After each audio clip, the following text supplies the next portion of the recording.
Neo realism की video शुरू करने से पहले बता दूं कि ये वीडियो हमारे इंटरनेशनल रिलेशन कोर्स का पार्ट है। कोर्स की मैं ब्रीफली जानकारी आपको प्रोवाइड करा दूं कि इस कोर्स में हम 40+ वीडियो लेक्चर्स देंगे और यूजीसी नेट का पूरा सिलेबस इसमें कवर करेंगे।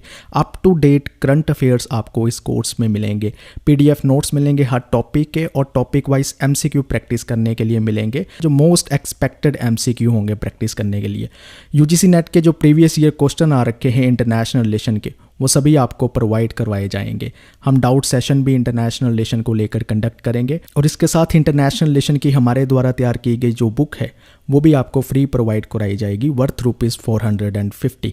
आपके डाउट्स और कन्फ्यूजन को रिमूव करने के लिए एक प्राइवेट टेलीग्राम ग्रुप जो है वो आपको प्रोवाइड कराया जाएगा, जो सिर्फ आईआर की तैयारी को लेकर डेडिकेट होगा। इस कोर्स की और भी डिटेल में जानकारी देखने के लिए आप आई बटन पे क्लिक कर सकते हैं। इस कोर्स में एनरोल करने के लिए लिंक डिस्क्रिप्शन में दिया है। चलिए अब नियो रियलिज्म की वीडियो को शुरू करते हैं। इस वीडियो में हम नियो रियलिज्म के बारे में समझेंगे और ये समझेंगे कि नियो रियलिज्म से कैसे अलग है, इनमें क्या डिफरेंसेस होते हैं, नियो रियलिज्म की मेन टाइप्स क्या है उसको भी इस वीडियो में समझेंगे और नियो रियलिज्म के मेन थिंकर्स कौन हैं उनको भी देखेंगे। लेकिन सबसे पहले हम समझते हैं कि नियो रियलिज्म की बेसिक अजम्पशन क्या है। तो पहली अजम्पशन वो है जिसको रियलिज्म भी एग्री करता है। नियो रियलिज्म ये कहता है कि स्टेट और दूसरे एक्टर इंटरनेशनल एनवायरनमेंट में ऐसे वर्क करते हैं जहाँ पर अनार्की पाई जाती है, यानी कोई सेंट्रल अथॉरिटी नहीं पाई जाती, एक लॉलेसनेस की सिचुएशन पाई जाती है। यहाँ पर कोई भी अपनी मनमर्जी कर सकता है। दूसरी अजम्पशन इनकी ये कहती है कि एक ऐसा सिस्टम पाया जाता है, एक ऐसा स्ट्रक्चर ऑफ सिस्टम पाया जाता है जो इंटरनेशनल लेवल पर ये इंश्योर करता है कि स्टेट बिहेव कैसे करे।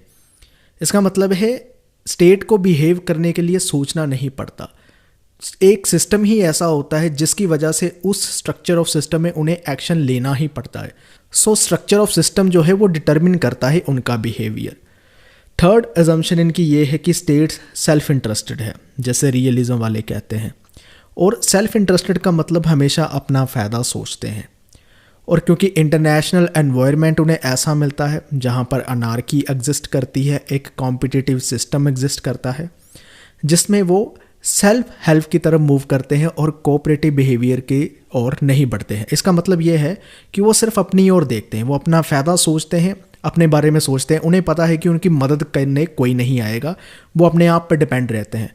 तो इसकी वजह से उनसे कोई उम्मीद नहीं की जा सकती, यानी स्टेट से कोई उम्मीद नहीं की जा सकती कि वो कोऑपरेटिव बिहेवियर शो करे। फोर्थ अजम्पशन नियो रियलिज्म की ये है कि स्टेट जो है रैशनल एक्टर्स होते हैं।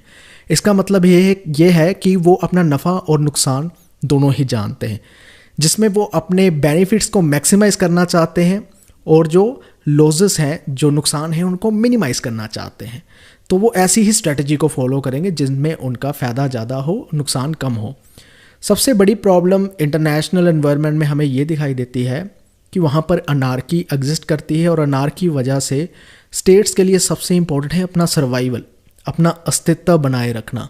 ये ना हो कि उन्हें कोई ख़त्म ही कर दे। ख़त्म करने का मतलब है कि उन्हें पूरी तरह डोमिनेट कर ले, कॉन्कर कर ले, ठीक है। और सर्वाइवल की वजह से इसलिए जो सारे स्टेट दूसरे स्टेट को देखती है, एनिमीज़ देखती है, पोटेंशियल एनिमीज़, उनके लिए दूसरी स्टेट्स जो है दुश्मन है, जो कभी भी अपने फ़ायदे के लिए उन्हें नुकसान पहुंचा सकती है, उन पर हमला कर सकती है, उन्हें ख़त्म कर सकती है। तो इसलिए दूसरों को पोटेंशियल एनिमीज देखा जा सकता है और दूसरी स्टेट्स को जो है नेशनल सिक्योरिटी के लिए थ्रेट देखा जा सकता है, एक खतरा देखा जा सकता है जिससे बचने की उन्हें ज़रूरत है। तो ये जो डिस्ट्रस्ट है, ये जो डर है और ये जो ट्रस्ट की भावना उनमें नहीं आती, एक सिक्योरिटी डिलेमा क्रिएट करती है। फॉर एग्जाम्पल, अगर किसी स्टेट को दूसरी स्टेट से डर है कि ये मेरे पर हमला कर सकता है, तो वो क्या करेगा, वो अपनी सिक्योरिटी को मैक्सिमाइज करना शुरू करेगा, वो और वेपन्स खरीदेगा, अपनी और भी सिक्योरिटी को कंसोलिडेट करेगा। अगर एक स्टेट अपनी सिक्योरिटी को बढ़ाना शुरू करती है, मैक्सिमाइज करने की कोशिश करती है, तो उसकी वजह से उसकी आसपास की जो स्टेट है उन्हें डर महसूस होने लगता है कि पता नहीं ये कितना पावरफुल बन जाएगी और कल को आकर मेरे पे हमला कर देगी, जो मेरे भी सर्वाइवल के लिए जो है खतरा है। तो इसे कहते हैं सिक्योरिटी डिलेमा। कहने को तो इंटरनेशनल रिलेशन में सारे स्टेट्स अपनी सिक्योरिटी को मैक्सिमाइज कर रही है, लेकिन सिक्योरिटी को मैक्सिमाइज करने के चक्कर में एक डर पैदा हो रहा है, सब में एक अविश्वास की भावना पैदा हो रही है, जिसकी वजह से जो है सब एक दूसरे को शक की निगाह से देख रहे हैं, पोटेंशियल एनिमीज समझ रहे हैं। और तभी ये जो इंटरनेशनल एनवायरनमेंट है एक कॉम्पिटिटिव सिस्टम बन जाता है, एक कन्फ्लिक्चुअल सिस्टम बन जाता है, जिसमें हम स्टेट से कोई उम्मीद नहीं रखते हैं कि वो एक दूसरे के साथ कोऑपरेटिव बिहेवियर में रहे। और नियो रियलिज्म ये कहते हैं कि इसी की वजह से जो भी पॉलिसी स्टेट करते हैं इस माहौल में, तो ये सब कुछ मोटिवेट करता है, उनका सर्वाइवल उन्हें मोटिवेट करता है, सिक्योरिटी डायलेमा मोटिवेट करता है। तो ये सारी पॉलिसीज़ उनकी जो भी क्रिएट करती है ये चीज़ें मोटिवेट करती है, इन्हीं की मोटिवेशन से बनती है। अब हमें ये समझना है नियो रियलिज्म और रियलिज्म में क्या डिफरेंसेस है। सबसे पहला मेजर डिफरेंस है कि रियलिज्म ह्यूमन नेचर पर काफ़ी फोकस करता है, लेकिन नियो रियलिज्म ह्यूमन नेचर पर ज़्यादा फोकस नहीं करता। वो अपनी थ्योरी को बिल्ड करने के लिए सबसे पहला जो बेसिक स्टेप है ह्यूमन नेचर नहीं लेता है, जबकि रियलिज्म लेता है, नियो रियलिज्म नहीं लेता है। रियलिज्म के लिए एथिक्स ऑफ स्टेट क्राफ्ट और डिप्लोमेसी बहुत इंपॉर्टेंट है, लेकिन नियो रियलिज्म के लिए ये इंपॉर्टेंट नहीं है। क्यों इंपॉर्टेंट नहीं है? क्योंकि वो कहते हैं कि किसी स्टेट को कोई एक्शन लेने के लिए या डिसीजन लेने के लिए ज़्यादा सोचना नहीं पड़ता है। स्ट्रक्चर ही कुछ ऐसी होती है जो डिटरमिन करती है कि उनके स्टेट लीडर एक्शन क्या लेंगे। तो ये चीज़ को आगे चल के हम स्ट्रक्चर रियलिज्म में समझेंगे भी। सिमिलैरिटी क्या पाई जाती है? पहली सिमिलैरिटी ये पाई जाती है कि दोनों ही बिलीव करते हैं कि स्टेट इंपॉर्टेंट एक्टर्स हैं, ठीक है। और दूसरी सिमिलैरिटी ये पाई जाती है कि इंटरनेशनल सिस्टम में अनार्की है, यानी नियो रियलिज्म और रियलिज्म ये बिलीव करता है कि अनार्की एग्जिस्ट करती है। इसीलिए सर्वाइवल और सेल्फ हेल्प स्टेट के लिए मोस्ट इंपॉर्टेंट चीज़ बन जाती है, ये दोनों ही मानते हैं। तो उम्मीद करता हूँ आपको ये डिफरेंस और सिमिलैरिटी समझ आई होगी। अब हम चलते हैं नियो रियलिज्म की कौन सी 4 टाइप्स है जो हम पढ़ने वाले हैं। जैसे स्ट्रैटेजिक, स्ट्रक्चरल, ऑफेंसिव और डिफेंसिव 4 टाइप्स है जिनको हम कवर करने वाले हैं। सबसे पहले हम देखते हैं स्ट्रैटेजिक रियलिज्म को। इसका आइडिया दिया था थॉमस शेलिंग ने। इनकी बुक है द स्ट्रैटेजी ऑफ कन्फ्लिक्ट जो 1960 में पब्लिश होती है, और इसमें ये फोकस करते हैं फॉरेन पॉलिसी डिसीजन मेकिंग को लेकर। कहने का मतलब है जो फॉरेन पॉलिसी क्रिएट की जाती है या डिसीजन लिए जाते हैं, तब स्टेट के जो लीडर्स हैं, जो पॉलिटिकल एक्टर्स हैं, वो किन बातों का ध्यान रखते हैं। तो ये कहते हैं कि स्टेट लीडर बड़ा स्ट्रैटेजिकली सोचते हैं, जिसमें वो नफ़े और फ़ायदा जो भी नुकसान है उनको बड़े ध्यान से सोचते हैं, लॉजिकली डील करते हैं डिप्लोमेटिक और मिलिट्री इश्यूज़ को लेकर। वो ये इस बात के साथ डील करते हैं कि पावर को कैसे एम्प्लॉय किया जाए। कहने का मतलब ये है कि जो उनका दुश्मन है, बिना किसी फोर्स से उसको कैसे जीता जाए, उससे कैसे वो बात मनवा ली जाए जो हम चाहते हैं। तो इसलिए ये कहते हैं कि ब्रूट फोर्स और कोरेजन दोनों में फ़र्क होता है, हमें ध्यान रखना चाहिए। ब्रूट फोर्स तभी सक्सेसफुल हो सकती है जब उसे यूज़ किया जा सकता है, और कोरेजन एक ऐसी पावर है जिसको हम रिज़र्व कर सकते हैं, जिसका बेस्ट यूज़ हम रिज़र्व करके कर सकते हैं। कोरेशन में हमने क्या करना होता है कि हमने बार्गेन करना होता है, हमने कहीं ना कहीं वो पॉइंट देखना होता है जहाँ पर हमारे इंटरेस्ट और हमारे ओपोनेंट के जो इंटरेस्ट हैं वो अपोज ना करते हों, कहीं ना कहीं मैच करते हों। इस तरह से जो अपने ओपोनेंट पर हमने विन करना है, हमें गेन करना है, जहाँ जीतना है, उसके बारे में जो डिसीज़न लिए जाते हैं स्टेट लीडर्स के द्वारा फॉरेन पॉलिसी बनाते वक्त, उसी को स्ट्रैटेजिक रियलिज्म कहते हैं। थॉमस शेलिंग, हमने ये ध्यान में रखना है। नेक्स्ट जो नियो रियलिज्म की टाइप है वो है स्ट्रक्चरल रियलिज्म, और ये बहुत इंपॉर्टेंट टाइप है। केनेथ वाल्स इसके मेन थिंकर हैं, और उनकी मेन जो बुक है वो है थ्योरी ऑफ इंटरनेशनल पॉलिटिक्स जो 1979 में पब्लिश होती है। सबसे पहली बात तो ये कहते हैं कि जो इंटरनेशनल सिस्टम एग्जिस्ट करता है वहाँ पर इंडिपेंडेंट स्टेट एग्जिस्ट करती है, वहाँ पर एक अनार्की एग्जिस्ट करती है, वैसे ही जैसे रियलिज्म वाले कहते हैं। और ये कहते हैं कि स्टेट जो है सारी सिमिलर सी है। सिमिलर का मतलब ये है कि एक जैसे फंक्शन ही परफॉर्म करती है, जैसे कि टैक्सेस को कलेक्ट करना, फॉरेन पॉलिसी को कंडक्ट करना, वगैरह वगैरह। लेकिन इसमें ये चीज़ कहते हैं कि स्टेट चाहे एक जैसी है लेकिन उनकी पावर एक जैसी नहीं है, उनकी कैपेबिलिटीज़ डिफरेंट है। और ये जो सिस्टम में चेंज आते हैं, यानी इंटरनेशनल सिस्टम की स्ट्रक्चर में कोई चेंज आते हैं, तो वो इसीलिए आते हैं क्योंकि कैपेबिलिटीज़ जो स्टेट की है वो डिफरेंट होती है। दूसरे शब्दों में, जहाँ आसान भाषा में समझाया जाए, तो वो ये कहना चाहते हैं अंतर्राष्ट्रीय लेवल पर इसलिए चेंज आते हैं क्योंकि जो बड़ी ताकतें हैं, जो ग्रेट पावर्स हैं, वो राइज एंड फॉल होती है। वो जा तो उठती है, जा तो मरती है। तो उनके राइज एंड फॉल्स होने की वजह से ये जो सिस्टम होता है, जिसे वो कहते हैं बैलेंस ऑफ पावर का सिस्टम, ये भी अकॉर्डिंगली शिफ्ट कर जाता है।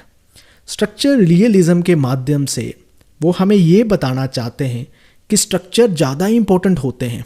लीडर्स के द्वारा लिए गए डिसीजन इतने इम्पोर्टेंट नहीं हैं जितने अंतर्राष्ट्रीय लेवल पर स्ट्रक्चरल इम्पोर्टेंट है। स्ट्रक्चर डिटरमिन करते हैं कि लीडर कैसे एक्शन लेंगे, कौन से डिसीजन लेंगे, उनके पास चॉइस कम होती है।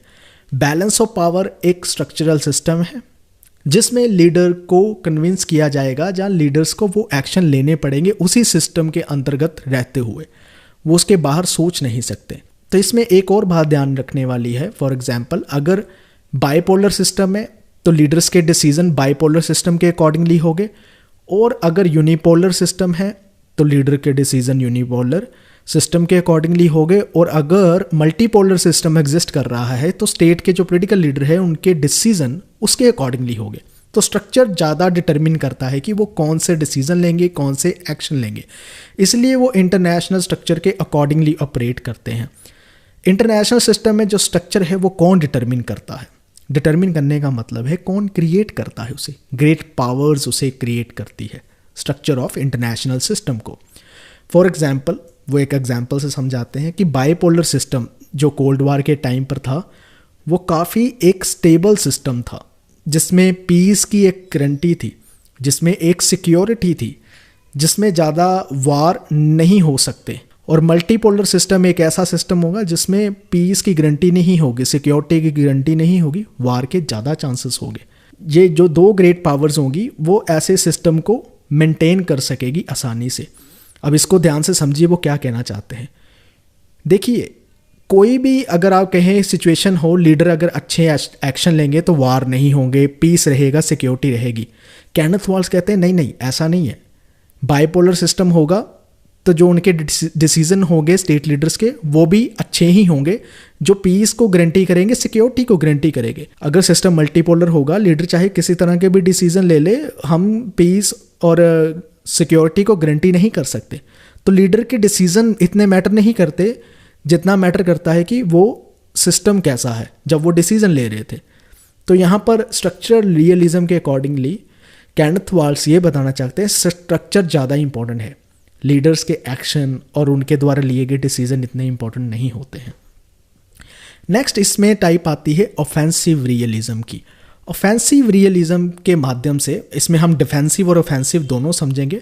डिफेंसिव और ऑफेंसिव का आइडिया किसने दिया है वो भी बताते हैं। पहले ये बताते हैं कि ऑफेंसिव का आइडिया जो है जॉन मर्शाइमर ने दिया है। उनकी ये बुक काफ़ी पॉपुलर है, the tragedy of great power politics, जो 2001 में पब्लिश होती है। इसमें वो हमें ये बताते हैं कि जो केनेथ वॉल्स का रियलिज्म है ना, जिसको हम अभी स्ट्रक्चरल रियलिज्म पढ़ रहे थे, उसको मर्शाइमर डिफाइन करते हैं as a defensive realism. Defensive realism उसे इसलिए कहते हैं क्योंकि वॉल्स के अकॉर्डिंगली स्टेट जो है वो पावर को उस लेवल तक सिक्योर करना चाहते हैं, उस लेवल तक ही मैक्सिमाइज करना चाहते हैं जिसमें उनकी सिक्योरिटी और सर्वाइवल इंश्योर हो। उससे ज़्यादा वो पावर को नहीं लेना चाहते, एक्वायर नहीं करना चाहते। जब उनकी सर्वाइवल और सिक्योरिटी इंश्योर हो जाएगी तो उसी से वो सेटिस्फाइड हो जाएंगे, उसके अलावा वो एक्सेसिव पावर नहीं चाहते। सो अपने डिफेंस को वो ज़्यादा देखते हैं, इसलिए इसको डिफेंसिव रियलिज्म कहते हैं। लेकिन जॉन मर्शाइमर ये कहते हैं जो मेरा रियलिज्म है वो एक ऑफेंसिव रियलिज्म है। ऑफेंसिव रियलिज्म इसलिए है क्योंकि जॉन मर्शाइमर के अकॉर्डिंगली स्टेट वैसे एक्ट नहीं करती जैसे केनेथ वॉल्स बता रहे हैं। स्टेट और ख़ासकर जो ग्रेट पावर्स है वो हमेशा इस मौके की ताक में रहते हैं कि कब वो अपने जो दुश्मन हैं उनके ऊपर और भी ज़्यादा पावर गेन कर पाए। उनका जो एम होता है अपनी सिक्योरिटी और सर्वाइवल नहीं होता। एक्चुअली स्टेट्स का एम ये होता है कि वो किसी तरह से हेजीमोनी को एक्वायर कर ले, यानी दूसरों पर ऐसी पोजीशन एक्वायर कर ले कि जो दूसरी स्टेट्स हैं वो उन पर हमला करने की सोचे भी ना। तो हर स्टेट का यही एम होता है कि वो अपनी पावर को इस लेवल तक मैक्सिमाइज कर ले कि उसको हेजीमोनी एक्वायर हो जाए, वो पूरी दुनिया में किसी तरह से राज कर सके। ये जॉन मर्शाइमर का आइडिया है और वो अपने रियलिज्म को ऑफेंसिव रियलिज्म कहते हैं। उम्मीद करता हूँ आपको इसमें नियो रियलिज्म और रियलिज्म के डिफरेंसेस समझ आए होंगे, उनकी टाइप्स समझ आई होगी, मोस्ट इम्पॉर्टेंटली स्ट्रक्चरल रियलिज्म का आइडिया समझ आया होगा और मेन थिंकर कौन कौन से हैं इस जो नियो रियलिज्म की टाइप्स है वो भी समझ आए होंगे। इस वीडियो को देखने के लिए आपका बहुत बहुत धन्यवाद। Thank you.